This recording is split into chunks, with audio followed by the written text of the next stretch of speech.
Good evening guys, so welcome back to my YouTube channel.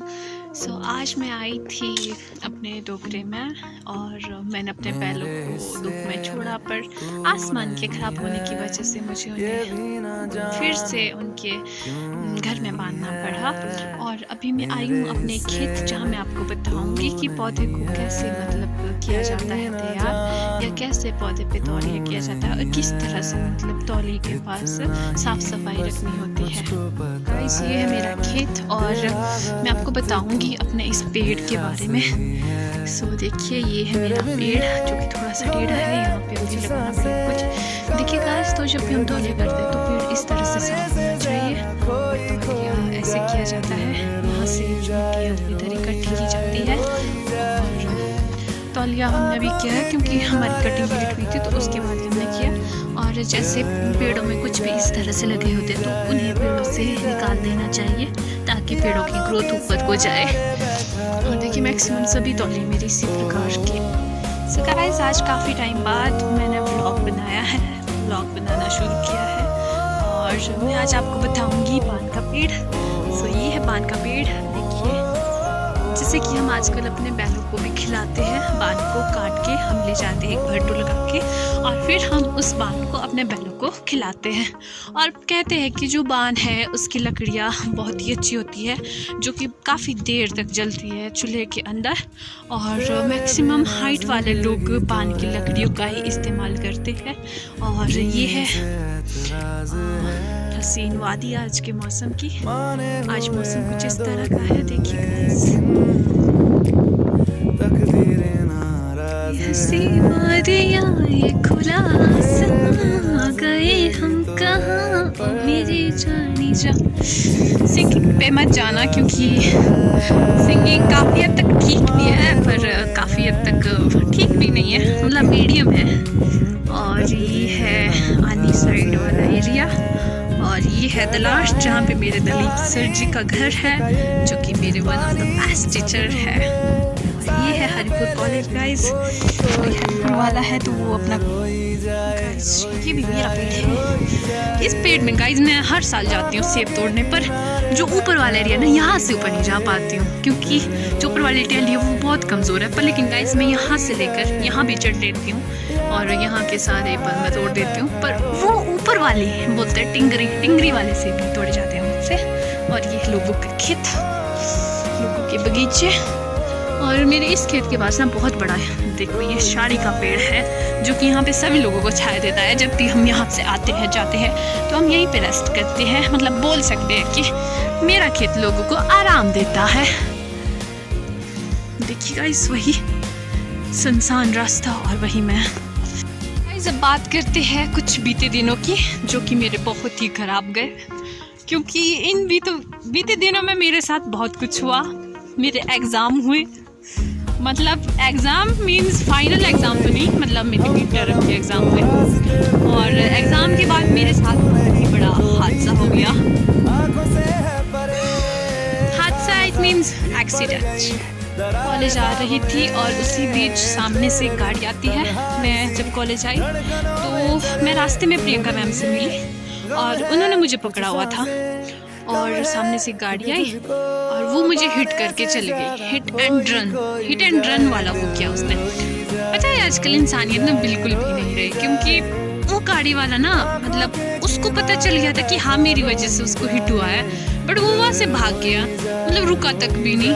पर कार्रवाई अभी जारी है, हम देखते हैं। अगर वो मिला तो मैं उससे सॉरी बुलवा कर रहूँगी, अगर ना मिला तो भगवान जी उसे चलो पनिश तो छोड़ देना, क्योंकि मैं नहीं चाहती किसी को बुरे वाली पनिशमेंट मिले। चलो हल्की फुल्की पनिशमेंट ठीक है। एंड लेक्चर मैं आज बना रही हूँ गाइस, आप प्लीज़ देख लीजिएगा मेरा व्लॉग, क्योंकि मैं बड़े अरसों बाद बना रही हूँ अपना व्लॉग, वो भी चलते चलते, क्योंकि मैं आप सब के लिए बना रही हूँ। मुझे पता है आप सब लोग मुझसे बहुत प्यार करते हो और आप सब लोग चाहते थे कि आप मेरा न्यू व्लॉग देखें। सो दैट्स व्हाई आज मुझे लगा कि मुझे व्लॉग बनाना चाहिए। ये एक छोटा सा व्लॉग जो आप लोगों के लिए है। और देखिए, जब बारिश होती है उसके बाद जो धूप की किरण पड़ती है ना, उससे मतलब कि चेहरे में एक अलग सी रौनक आ जाती है। वही रौनक आप मेरे चेहरे में देख रहे हो। और ये देखिए यहाँ के आसपास का वातावरण। ट्रॉली हमारे पहाड़ी क्षेत्रों में घास को इस तरह से रखा जाता है टोली लगा के, जिसमें कि बीच में एक लक्कड़ डाला होता है और इधर उधर घास रखते हैं। मैं इसका साधारण सा तरीका बताऊं तो देखिए, इस तरह से बीच में घास रखते हैं, फिर उधर उधर से नोटी रखते हैं। नोटी मीन्स 2 पुड़ों की एक नोटी बनती है, जिसे बोलते हैं पियर्स, जोड़े में जो बनता है उस तरह से। और ये है लोगों का बगीचा, यहाँ से लोगों के बगीचे स्टार्ट है गाइस। और देखिए वहाँ हाइट में बर्फ पड़ी है, पहाड़ी भाषा में से जोत कहते हैं, जोत के ऊपर पड़ी है बर्फ। ऐसे किए जाते हैं तौलिए, लोगों ने बड़ी मेहनत के साथ किया है ये तौलिए। वाह, कितना प्यारा सा पौधा है और बहुत ही प्यारा है ये पौधा। सेब का ही है गाइस। देखिए, आप इस तरह से अपने पौधों में घास डाल सकते हैं, जिसके कारण पेड़ों में नमी रहती है। ये हमारे लोगों के बगीचे, मीन्स लोगों के बगीचे। देखिए किस तरह से घास डाला है पेड़ के ऊपर ताकि इसमें नमी रहे। और ये देखिए यहाँ पे हरी भरी कनक लगी है। यहाँ इस खेत में हर साल कनक होती है, कभी मटर होते हैं। सो यहाँ पे फूल भी है गाइस, कितना खूबसूरत है ये फूल। देखिए मेरे पास एक बैग है जिसमें कि कुछ है और एक छाता है जो कि मेरी पीठ में है इस तरह से। मेरे दादा अक्सर ऐसे ही छाता रखा करते थे, तो मुझे भी उनसे आदत हो गई। जब भी मेरे हाथ में कोई लिफाफा होता है तो मैं छाते को ऐसे यूं लटका के रखती हूँ। और आपको भी ये ट्रिक आजमानी चाहिए, क्योंकि कई बार होता है बारिश हो जाती है, और अगर आपके पास खास तौर पे ये डंडी वाला छाता हो तो, अगर तो दूसरे वाले उसको तो आप कहीं पे भी बांध सकते हो, पर लेकिन जो ये वाला छाता है गाइस, तो ये इस तरह से रहता है, जो कि मैंने अपने दादाजी से सीखा है। बहुत ही अच्छी ट्रिक है, आपको भी ज़रूर फॉलो करनी चाहिए। लोग बहुत ही ज़्यादा मेहनत करते हैं अपने खेतों को बनाने के लिए, बहुत ही अच्छी बात है। वैसे भी किसानी बहुत कम लोग कर रहे हैं आजकल की डेट में, सब बाहरी कार्य में लगे हैं, प्राइवेट कर लेते हैं, पर लेकिन खेतों में नहीं कमाना चाहते। नमस्ते जी, क्या चल तू मैं मावड़े अच्छा मावड़ी चल तुम कल बढ़िया। इतना प्यारा सूरज खिला है अभी। और ये पार वाला गांव है सरांडी, जहाँ पे मेरी बड़ी बुआ है। और ये पार वाला उससे नीचे वाला गांव है ब्लॉट, जहाँ पे मेरी मम्मा के मावड़े है। और ये पार वाला गांव है अशला बाज़ार, यहाँ पे लोग चला वगैरह है। और यहाँ पे है मेरा प्यारा सा government senior secondary school Deoband, जहाँ से मैंने अपनी शिक्षा पूरी की है। और ये पार वाला गांव है सरहंस, जहाँ पे मेरी दोस्त है। और बाकी गांव तो मैंने आपको बता ही दिए थे कि पादलाश है, बड़ा गांव वहाँ है, बड़ा गांव। तो ये सब एरियाज़ हमारे विलेज से दिखते हैं और बहुत ही खूबसूरत है। देखिए फिर से यहाँ किसानों की मेहनत, मटर अब धीरे धीरे आ रहे हैं खेतों में। ये व्यू बहुत ही खूबसूरत दिखता है गाइस। ये आने वाला एरिया है जो यहाँ से दिखता है, और ये बहुत ही खूबसूरत दिखता है इस मोड़ से। और देखिए आप खुद ही देख लीजिए, ये वाला एरिया बहुत ही खूबसूरत दिखता है यहाँ से।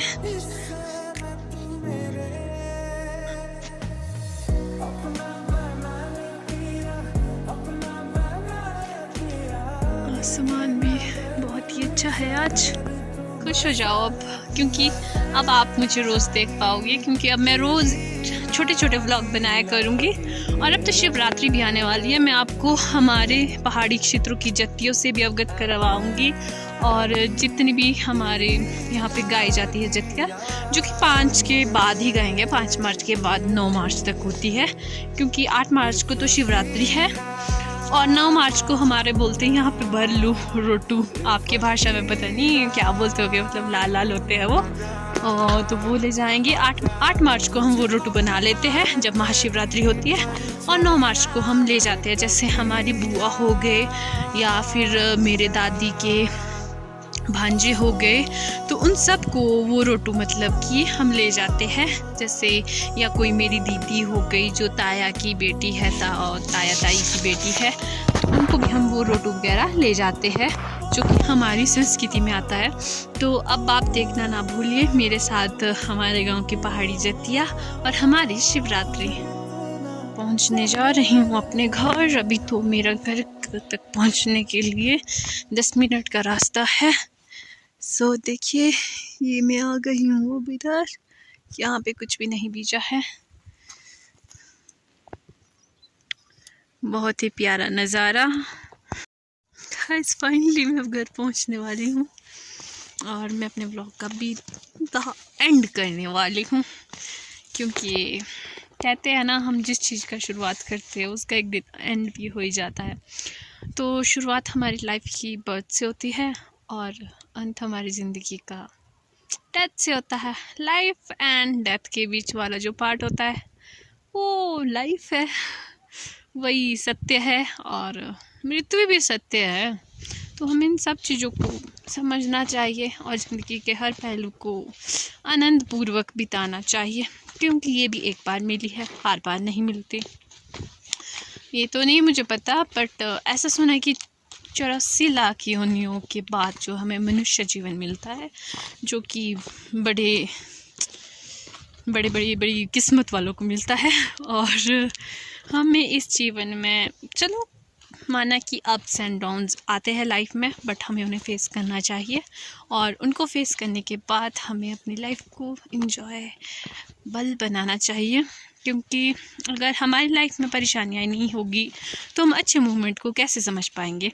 क्योंकि अगर हमारी लाइफ ऐसे सीधी ही चलती रहेगी तो अगर कभी एक बार ऐसी चले गई फिर उससे बाहर आना बड़ा डिफ़िकल्ट हो जाएगा। बट अगर हमारी लाइफ ऐसे चलती रहेगी तो हम काफ़ी हद तक फिर उन सब चीज़ों से काफ़ी ज़्यादा समझ जाएंगे। क्योंकि अगर लाइफ में अप्स एंड डाउन्स आते रहेंगे तो हम उन सब चीज़ों को अच्छी तरह से समझ सकेंगे। पर लेकिन अगर कोई बच्चा मान लो बहुत ही ठाट घर से है और उसने कभी देखा ही नहीं है कि गरीबी क्या है या किस तरह से हम कम चीज़ों के साथ मैनेज कर सकते हैं, पर लेकिन बाय चांस बोल रही हूँ, मतलब ऐसा नहीं है कि ऐसा हुई, बाय चांस उसके साथ ऐसा हो गया तो वो मैनेज कर पाएगा। मेरे हिसाब से तो उसके लिए बहुत मुश्किल काम है उस सब चीज़ों में मैनेज करना।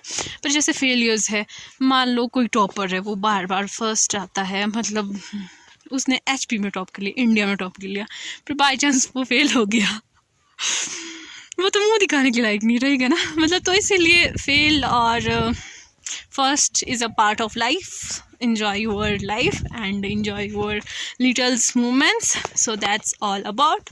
So मिलते हैं अब नेक्स्ट व्लॉग के साथ, जो कि मैं कल लेके आऊँगी। कल आपके साथ मिलेंगे नेक्स्ट व्लॉग के साथ।